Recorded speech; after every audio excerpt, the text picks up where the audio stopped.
Hello everyone, আমি international makeup artist and educator Arghya Palti. আজ দিনটা ছিল 9ই মার্চ। তো চলো, ব্রাইড রয়েছে দুটো, ভীষণ একটা টাফ শিডিউল রয়েছে আজকে। আমি গেছিলাম, আমি আর দিশা স্কোয়ার, মানে দুজনেই দিশা। তো ওদেরকে নিয়ে চলে গেছিলাম। আমাদের প্রথম লোকেশানের টাইম ছিল একটা, তো আমার রিকোয়েস্ট করাতে আমি দুটো করেছিলাম। তো আমার দুটোর মধ্যে ওর বসার কথা ছিল, কিন্তু এখন বাজে 3:30। ও প্রায় 2 ঘন্টা মতো লেট। ওকে ওটাই বলছিলাম, ওর কিছু করার ছিল না রিচুয়ালসগুলোর জন্য। ওকেও মানে ও তাড়াহুড়ো করছিল, কিন্তু কিছু করতে পারেনি। আমার খুব ভালো লেগেছিলো, বারবার করে সবাইকে বলছিল একটু তাড়াতাড়ি নাও, দাদার দেরি হচ্ছে, দাদার সেকেন্ড লোকেশানে যাওয়ার আছে।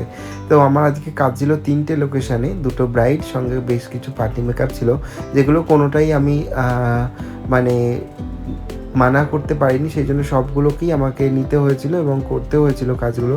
সেই জন্য আমি ভীষণ একটা টেনশনের মধ্যে ছিলাম। আর ও বলেছিল, দাদা তোমার যেটা ভালো লাগে তুমি সেই অনুযায়ী একটা লুক করে দিও। তো আমি সেটাই করার চেষ্টা করেছি। বিশ্বাস করুন, এত মানে সুন্দরভাবেও আমার সাথে কোঅপারেশন করেছে, যেটা ভীষণ ভালো লেগেছে। প্রতিটা লুকই ওর ওই জন্য কমপ্লিট হয়েছিল। ওর বৃদ্ধি লুক, ব্রাইডাল তো করছি, রিসেপশন সবগুলোই ও আমার কাছেই করেছিল।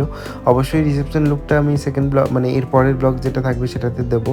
ও খুব সফটের ওপর একটা লুক চেয়েছিল, আমি সেটাই করার চেষ্টা করেছি এবং খুব সুন্দর এসেছিলো লুকটা। আমি একটা রিভিউ নিয়েও ছিলাম ওর, কিন্তু সেই রিভিউটা আমি পোস্ট করতে পারিনি, তার কারণ সেটাতে সাউন্ডটা ক্লিয়ার পাইনি। কিন্তু ওর যখন ওড়নাটা আমি ট্যাপিং করি তখন একটা সুন্দর ভিডিও ছিল, আমি তোমাদের সাথে সেটাই শেয়ার করব।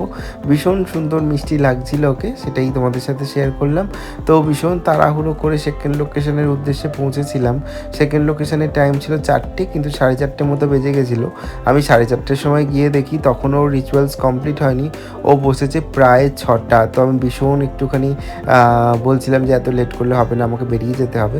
তো ওই জন্যই ও হাসাহাসি করছে যে দাদা ভীষণ রেগে গেছে, দাদা আমায় কিছু বলো না, আমার কিছু করার ছিল না। তো ওরও গায়ে হলুদ আসতে অনেকটা লেট হয়েছে।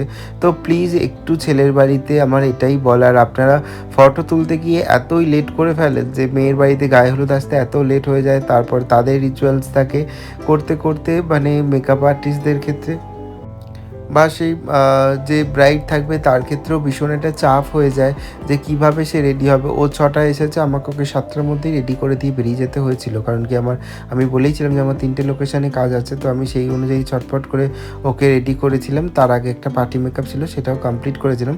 সেটার ভিডিও রেকর্ড আর করা হয়নি, কারণ কি ভীষণ টেনশানে ছিলাম। ও খুব সফটের ওপর একটা আই মেকআপ চেয়েছিল, আমি সেই রকমই করার চেষ্টা করেছিলাম, ওকে যেটা ভালো লাগবে সেই অনুযায়ী। তো ও ভীষণ ভালো ছিল, খুব কোঅপারেট করেছে, আমাকে বারবার করে বলেছে দাদা আমার সত্যি কিছু করার ছিল না, বিশ্বাস করো, তুমি একটু তাড়াতাড়ির মধ্যে যেটা ভালো লাগবে সেটাই আমাকে করে দিও, আমার কোনো অসুবিধা নেই। তো ওরও লুকটা খুব পছন্দ হয়েছিল, তোমাদের সাথে শেয়ার করব। আশা করছি আজকের ভিডিওটা ভালো লেগেছে। যদি ভালো লাগে তাহলে অবশ্যই লাইক করো, কমেন্ট করো আর প্রচুর শেয়ার করো। থ্যাংক ইউ পুরো ভিডিওটা দেখার জন্য। স্পেশাল ডেতে বুক করতেই পারো আমাকে, তার জন্য কন্ট্যাক্ট নাম্বার আমি দিয়ে দিচ্ছি। পুরো ভিডিওটা দেখার জন্য অসংখ্য ধন্যবাদ। দেখে নাও ওর রিভিউ। হ্যালো বৈশাখী, বল আমার কাছে মেকআপ করে তো কিরকম লাগলো? আমার খুব ভালো লেগেছে, আমি যেমন চেয়েছিলাম ঠিক তেমন লেগেছে। সকালের লুকটা ভালো ছিল তো? হ্যাঁ ভালো ছিল।